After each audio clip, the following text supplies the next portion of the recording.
The devil's mark. A blemish on the skin. A scar. A freckle. A birthmark. Nothing more than a twist of flesh or a darkened spot. But in the age of fire and faith, it was something far worse. It was a brand burned into the flesh by the devil himself, a sign of allegiance, proof that a soul had been sold and damned beyond redemption. For many, it was a death sentence inked into the flesh, waiting only for the right pair of suspicious eyes to notice. And notice they did.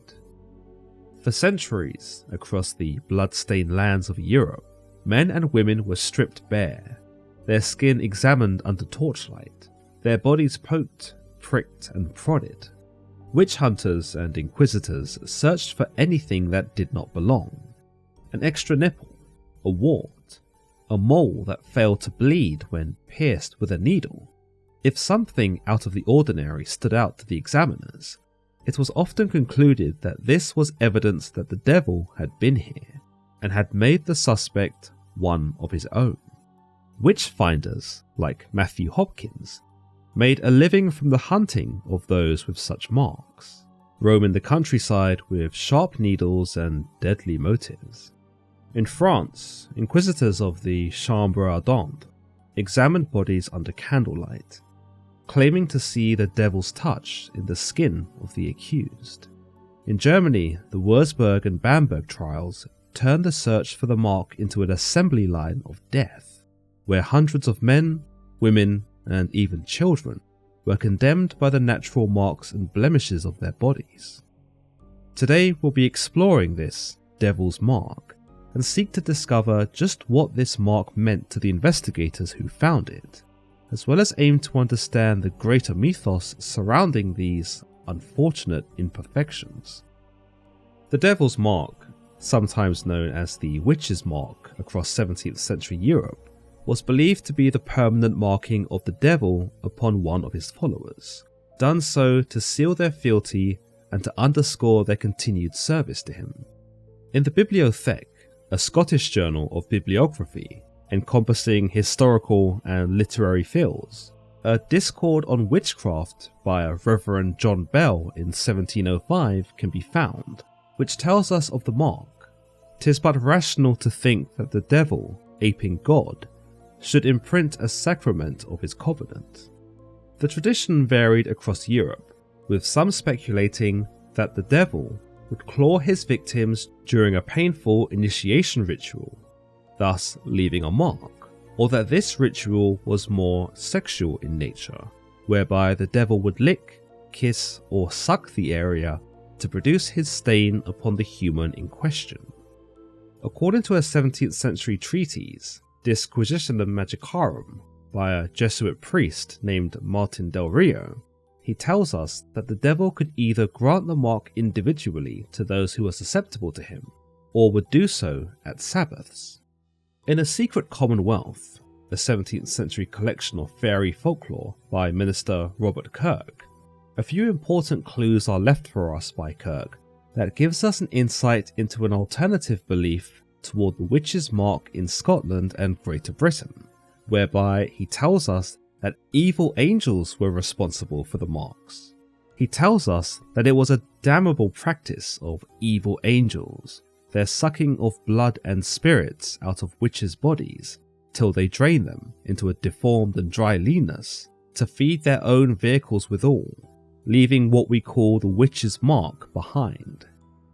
The search for this devil or witch mark would come to form one of the most important procedures during the examination of suspected witches during the 17th century, whereby a woman's innocence could hinge on whether she had a birthmark, a wart, some kind of rash, or any number of blemishes that weren't typical or congruent with the rest of her skin. According to various inquisitions, those who possessed the mark could not feel pain in that area, or that if they did feel pain, they could not bleed there, even if the mark was pierced with needles. According to an 1867 edition of the Journal of Anatomy, according to a study of 3,956 people, 61 had evidence of an extra nipple.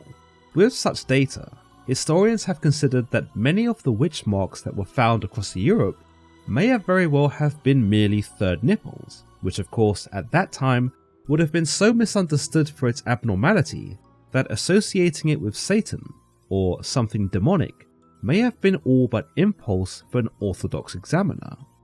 Indeed, the third nipple was even referred to as the witch's teat, and was believed to be used to feed imps or familiars, those who were believed to help the witch in her sorcery in exchange for nourishment. Another belief was that this teat was suckled by the devil, who would visit the witch in the nocturnal hours and even impregnate her with his demonic seed. Folkloric accounts suggest that if the woman became pregnant from this encounter, she would give birth to a half-human and half-demonic baby known as a cambion, who would grow immediately into manhood after suckling from this irregular nipple. To be born with such an irregularity in that time period would have been most alarming. After all, it wasn't like you could just have it surgically removed like you could today. In essence, it was a death sentence if you happened to have been caught up in a witchcraft scandal. For when it came to examination, you probably would not have been able to argue your way out of such indisputable evidence. The aforementioned birthmarks, skin tags, or moles were also causes for concern, for once an examiner had decided that these were in fact marks of the devil, any effort to persuade them to consider otherwise would have mostly been futile and fallen on deaf ears. Aside from the aforementioned birthmarks, warts, skin tags, additional nipples, and a multitude of other imperfections of the body that were otherwise misappropriated to accuse a witch, Reverend John Bell, in his 1705 Discourse on Witchcraft, writes that these marks could be blue spots or red spots, those that were similar to flea bites. He tells us, sometimes also the flesh is sunk in and hollow, and this is put in secret places, as among the hair of the head, or eyebrows, within the lips, under the armpits, and even in the most secret parts of the body. This goes hand in hand with the sentiment at the time that all witches had a mark of the devil. It was just a matter of finding it, which, depending on the woman in question and where it was placed, could be easier or harder to detect.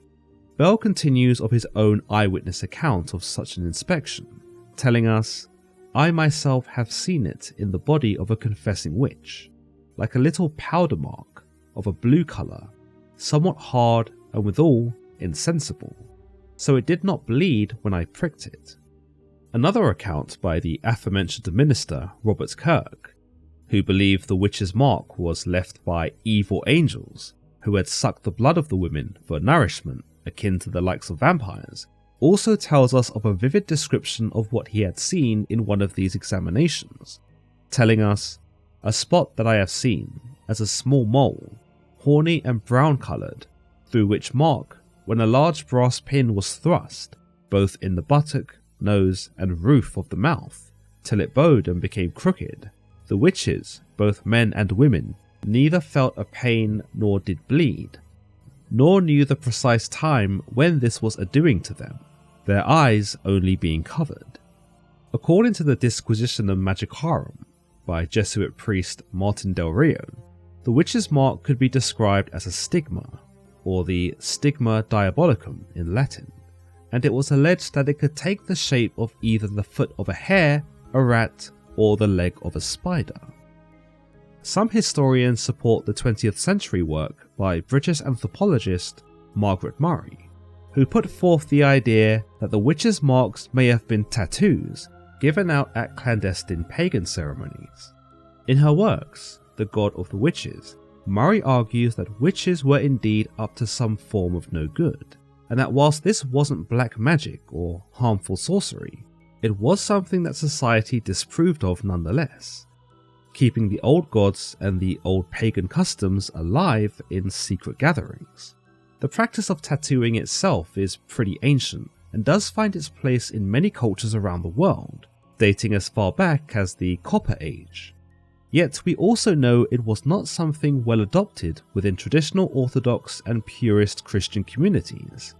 Leviticus itself tells us, "Ye shall not make any cuttings in your flesh for the dead, nor print any marks upon you." However, because we know so little about tattooing in the early days of Western Europe, it's impossible to say for sure whether or not paganistic tattoos really were exemplary of the devil's mark. Authorities during witchcraft trials were believed to routinely strip and shave the accused, so that no potential mark could be hidden from their inspection. If dubious marks were found, including scars, calluses, and/or thickened areas of skin, then it was not uncommon for pins to be driven into these areas, known as pricking. Interestingly, there were actually people who made a career out of this, and would unironically maintain the apt job title of pricker, a professional prick, if you will. According to the Encyclopedia of Witchcraft by author Richard M. Golden, this invasive procedure was usually taken place in front of a large crowd, as if it couldn't be any more degrading. Additionally, should there have ever come a point where no witch's marks were found, and one's body was virtually spotless of all blemishes, moles, and other defects, then it could be assumed that the devil had made an invisible mark, and that the only way to find it was to poke the human with needles until they found an area that either didn't bleed or was simply insensitive. This then was indicative of where the invisible mark had been placed. Inquisitors, prickers, and the general authorities seeking to discover the devil's mark on suspected witches could be unsurprisingly ruthless. In one rather graphic account in the book Witchcraft by author Anne Barstow, we are told that a woman named Catherine Boyrarian was tortured by a priest to reveal her devil's mark, and when he did not, or could not find it, he poured hot fat into her eyes, her armpits, her thighs, and even into her vagina. Barstow tells us that she died in prison, no doubt from injuries. During the witchcraft trials that plagued early modern Europe, many were employed to help aid in the discovery and convictions of witches. We might refer to them as prickers, given their inclination to drive pins into their suspects in an effort to find the devil's mark, but others would prefer the more optimistic title of witchfinders, none no more than one of the more infamous witchfinders of Matthew Hopkins, who actually styled himself as a witchfinder general. With Hopkins's writings becoming so popular during the English Civil War, where he detailed his own investigations with pricking and searching the bodies of the accused, his name has since become synonymous with the diabolical practices. But he was hardly the only one. According to a 1678 text, The Laws and Customs of Scotland in Matters Criminal, by lawyer Sir George Mackenzie, these witchfinders, and prickers in general, were charlatans. He writes about one particular encounter he had in the courtroom with one such person. This mark discovered amongst us by a pricker, whose trade it is, and who learns it as other trades. But this is a horrid cheat.